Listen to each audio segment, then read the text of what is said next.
Bienvenido a YOLO Camotes, videos de temas de interés general.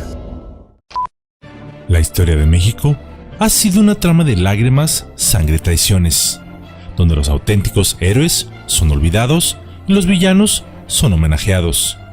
Parecería que vivimos en un mundo bizarro, donde se recompensa al más tramposo y se pone en último lugar al más honrado.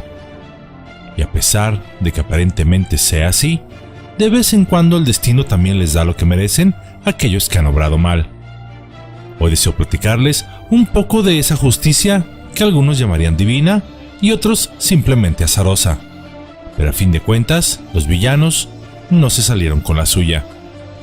Es por eso que YOLO Camotes tiene el placer de traerles el día de hoy la venganza de Madero, el destino de sus 5 asesinos. Aquella sangre que derramaron en febrero de 1913 finalmente clamaría justicia. La traición que habían cometido había revelado sus auténticos rostros de maldad, violencia, sadismo y crueldad. Cómplices de la muerte de 2 hombres inocentes, estos también cayeron bajo la misma espada terrenal que puso fin a la vida de Madero y Pino Suárez. Y esta sería sin piedad ni compasión. Solo era cuestión de tiempo, y la muerte, de edad infinita, sabía esperar con paciencia para vengar a Madero. El primer traidor, Huerta. Quienes conocieron de cerca a Victoriano Huerta relataban que su mente siempre se encontraba enturbiada por el alcohol.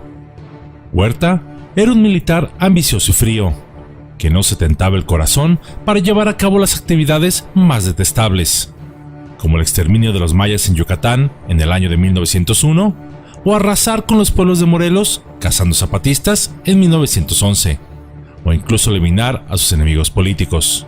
Huerta siempre estuvo en el lugar y momento adecuados. Al iniciar la escena trágica, esperó pacientemente que las circunstancias le favorecieran. Un ofrecimiento del embajador de los Estados Unidos fue la manzana de la tentación que terminó por corromperlo. Al ofrecerle la presidencia de México con respaldo de los Estados Unidos a cambio de algunos favores, Huerta, como un moderno Judas, vendió a Madero por unas monedas de plata en forma de la silla presidencial.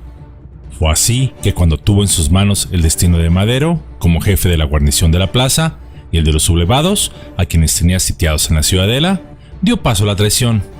Entró en arreglos con los militares golpistas, ordenó la aprehensión del presidente Madero y celebró con una botella de coñac. Días después, ordenaría su asesinato. Pero su régimen apenas pudo sostenerse 17 meses. Al rechazar los favores que Estados Unidos le estaba cobrando, selló su suerte. Así se levantó la revolución constitucionalista en su contra, que culminó con su huida del país en julio de 1914.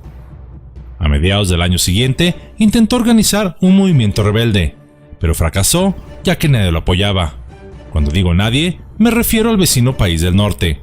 Para ese entonces, rebasaba ya los 60 años de edad, y su salud estaba muy quebrantada debido a su alcoholismo. Mientras estaba en Estados Unidos, fue acusado por este país de violar las leyes de neutralidad estadounidenses, por lo que fue puesto en prisión en Fort Bliss, Texas, y donde no tuvo acceso siquiera a una gota de alcohol.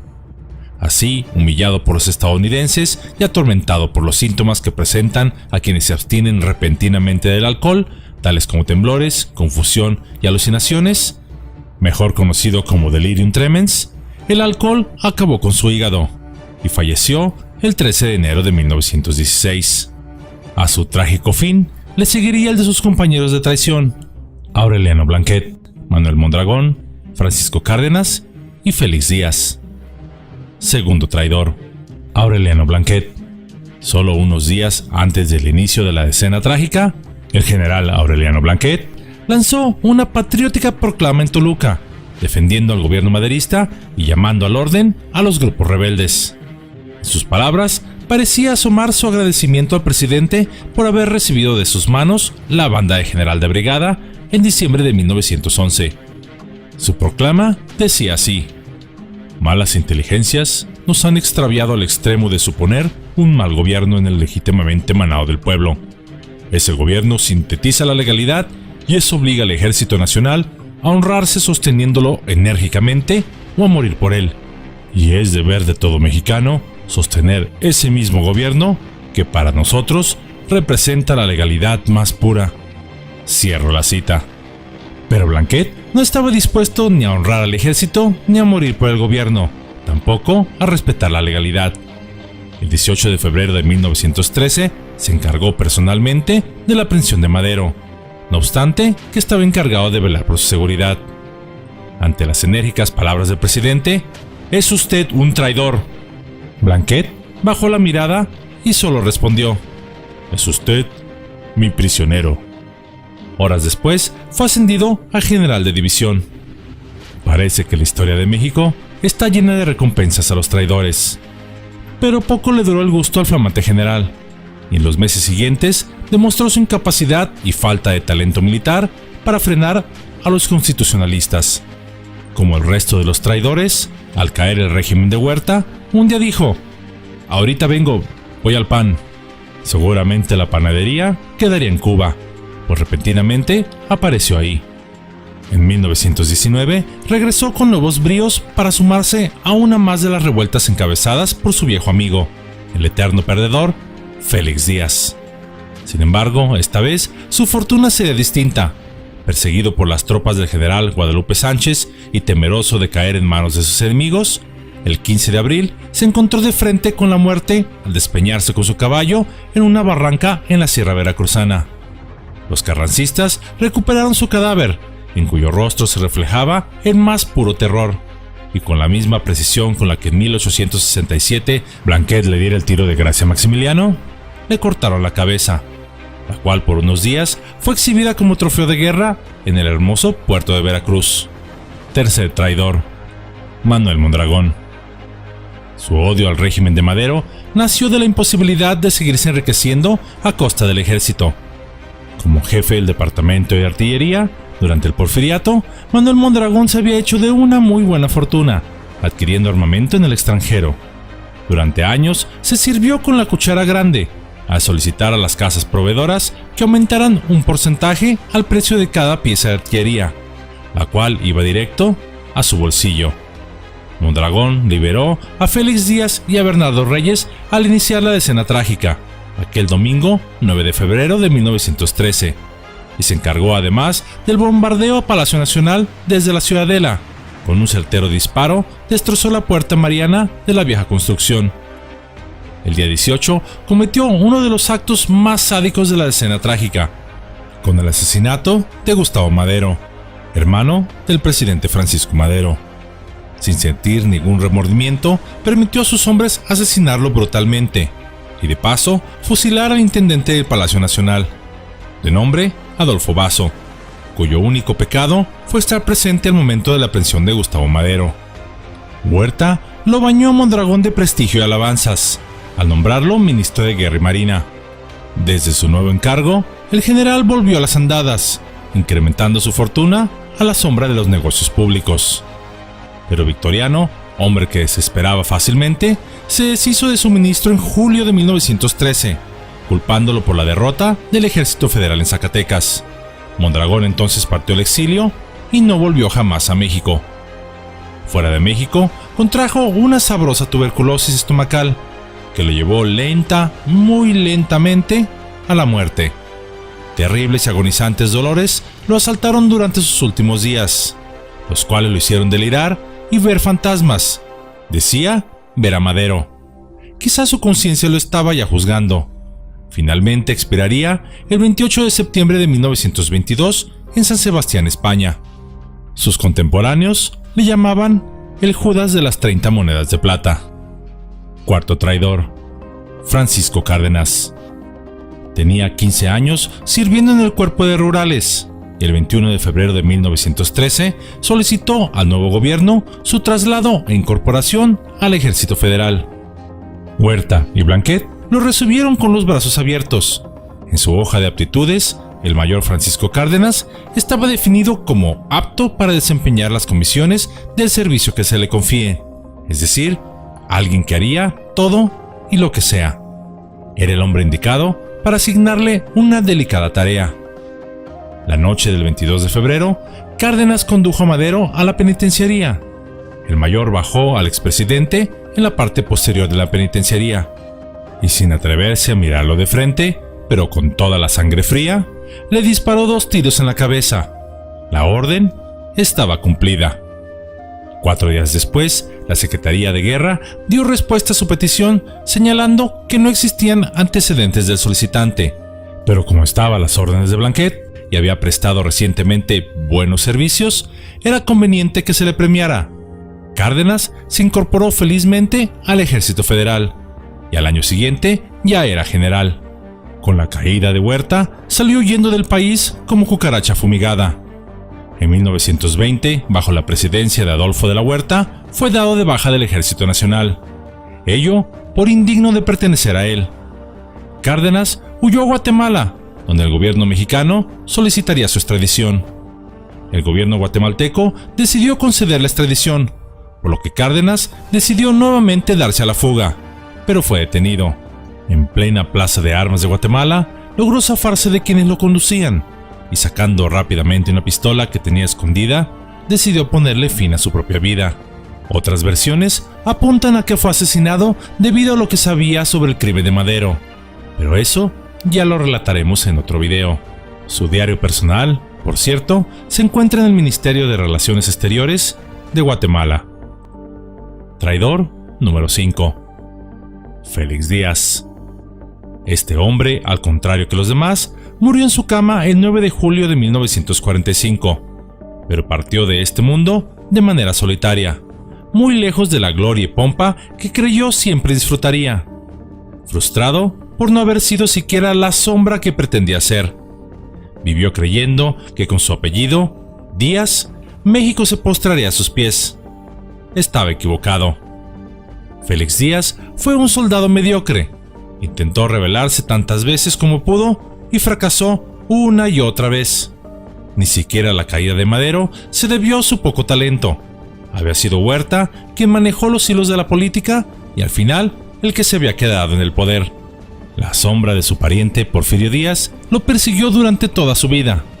No heredó ni el carisma, ni la autoridad, ni la inteligencia para dar el golpe en el momento adecuado. Hubo incluso quienes lo definieron de la siguiente manera: la ineptitud guía los pasos de Félix Díaz, que siempre presume de su título de ser sobrino de don Porfirio Díaz, pero solo es presa de risas y burlas por parecer un payaso simplón. Cierro la cita. Esto le atormentó todos los días de su vida y hasta sus últimos momentos en ella. Con su muerte, desaparecería el último de los traidores directos de Madero. Lentamente la muerte, o quizá los espíritus con los que Madero desea comunicarse, habían regresado para vengar la traición hecha hacia el primer apóstol de la revolución. Muchos se preguntarán qué hubiera hecho Madero con estos hombres a los cuales había depositado su confianza y habían terminado cegándole su propia vida de la manera más vil. Las acciones de Madero en su vida personal y durante su gobierno fueron primeramente de reconciliación. Hombre iniciado en los altos conocimientos de espiritualidad, quizá Madero estaba mejor preparado para una vida monástica que la de un presidente. A ciencia cierta, no sabemos qué sucedió en el momento en que los traidores a Madero atravesaron el umbral hacia la eternidad. Quizá ellos se autojuzgaron fabricándose sus propios infiernos, donde aún estarán ahí, en un mundo eterno donde ellos serían por siempre traicionados por otros. O quizá la misericordia del más allá encontró otra forma de justicia. La última palabra la tendría Madero. Si nos adentramos a los pensamientos más íntimos del presidente, y solo a manera de especulación, es muy posible que él estuviera ahí para recibirlos personalmente, ante el terror y sorpresa de sus asesinos, que seguramente esperarían una venganza y castigo horrendo, posiblemente eterno. Pero ese no era Madero, un juzgador implacable. Madero fue un hombre libre, que conocía el poder del perdón. Sabía que a medida que perdonamos, seremos perdonados. Si condenamos a otros, nosotros mismos seremos condenados. Él, incluso en sus escritos, proclamó que la libertad, la salud y la felicidad absoluta estaban en el perdón. Muchos de nosotros decimos: yo perdono, pero no olvido. O está bien, lo olvidaré, pero no me recuerde lo que hiciste. No es de sorprender entonces del por qué sufrimos depresión, ansiedad, baja autoestima, cánceres misteriosos, etc. Científicamente está demostrado que las personas que perdonan viven vidas más plenas, y las que no, sus cuerpos manifiestan estos rencores de manera física. En otros videos he mencionado el poder del perdón. Se dice por ahí que el primero en pedir disculpas es el más valiente, el primero en perdonar, el más fuerte, pero el primero en olvidar, el más feliz. No es fácil, pero sí es posible. No se trata de permitir que el mal camine libremente, pero una vez que éste ha sido controlado, se debe de mirar hacia adelante. Pues el que siempre siembra la semilla del perdón, siempre cosechará paz. Y el que siembra la semilla del rencor, cosechará la guerra. Ante estas circunstancias, y solo a manera de especulación, Madero encontraría a sus asesinos cara a cara en el más allá, con todo el derecho de usar la espada de la venganza eterna sobre el destino final de sus victimarios. Pero Madero, no con odio, ni con rencor, simplemente con una sonrisa de quien ha triunfado, con 3 palabras demostraría la clase de persona y alma que fue. Y les diría: yo los perdono.